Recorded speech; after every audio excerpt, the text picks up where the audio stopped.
welcome in our NBA draft guru, Mike Schmitz. I assume that's what it says on your business cards. Thanks for joining us today.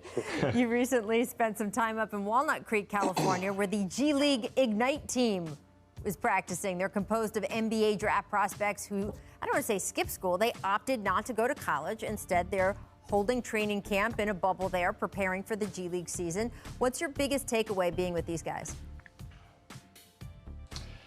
My biggest takeaway was that they have two potential top 5 picks who have been developing kind of off the radar, 30 minutes away from San Francisco in Jalen Green and Jonathan Kuminga. And they have 4 potential draft picks in total when you talk about Isaiah Todd and Daishen Nix. And they've really been impacted by this pandemic more than anybody because the G League season obviously put on pause, and they've been developing out there since late August. So we're talking about 5 months for these guys. And early on, it was just kind of 1-on-0 workouts. There wasn't that much that they could do, but over these past few months, they've really been building toward this G League bubble. They've added veterans. When you talk about Jarrett Jack, 37-year-old veteran who's played so many big NBA games, Amir Johnson. They've added a ton of guys, Bobby Brown, who's played all over the world. So I was able to see kind of their daily routine and what that's like. And it's 8 a.m. COVID testing every single day. And then it's really an NBA environment from there. You're talking about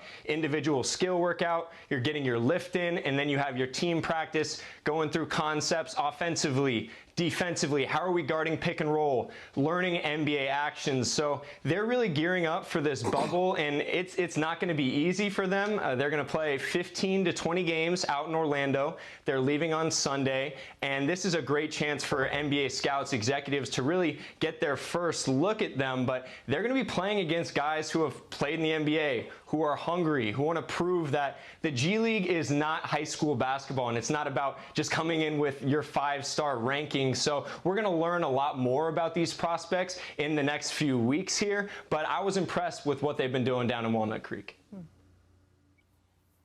Hey, Mike, how you doing? Paul Pierce here. I had an opportunity to be around Jalen Green when he was a high school player. He played on my AAU team for a couple tournaments. I wanted to just get an update on how's he doing. And also, how does this, change the landscape from, top high school prospects, foregoing college and going to straight to the G League? Yeah, Jalen looked really good. I've called him the most exciting prospect in this draft. We still have him at number 3. I'm not sure he's the top prospect in this draft, but just from a level of athleticism that no one else has, he's kind of an entertainer on the floor. He loves the bright lights. And I think of Zach LaVine when I look at him athletically, a guy who just has absolute springs. One NBA scout described him as having $1 million legs with just that type of athleticism. He shoots it easy. He can score it from all 3 levels.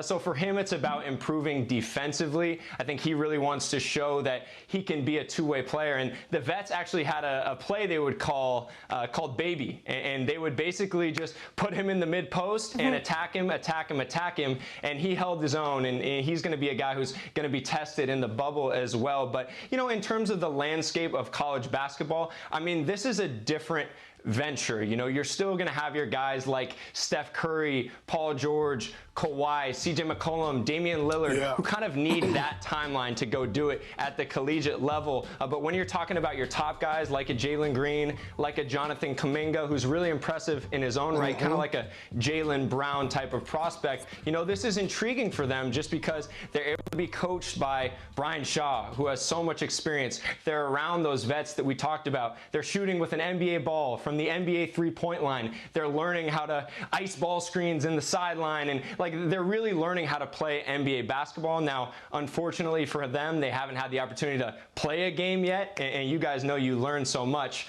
from those battles, whether it's at Kansas or UCLA, having to take no possessions off and play against your peers. So I'm really curious to see how this is all going to come together. But like I said, we're going to learn a lot more about these prospects once we see them in the bubble. Well, you said Zach Mike, LaVine, how you doing, when Matt? I first saw Jalen Green, one second, Matt, but when I first saw Jalen Green, my first thought was Tracy McGrady. Yeah, I mean, I think he's still developing kind of those point guard skills, right? But I told him I think he has a chance to be a guy who can play on the ball in the future. You know, like we've seen from Zach, who's developed as a playmaker, even like a Bradley Beal type. You know, a guy who can score it at all 3 levels and has improved as a facilitator as well. So yeah, I mean, he's a big time talent, and I think people are going to be really impressed just with how effortlessly he scores the ball. It was good to hear. Mike, how you doing? How you doing? Matt Barnes. So who are your top 5 right now, although early, heading into this draft?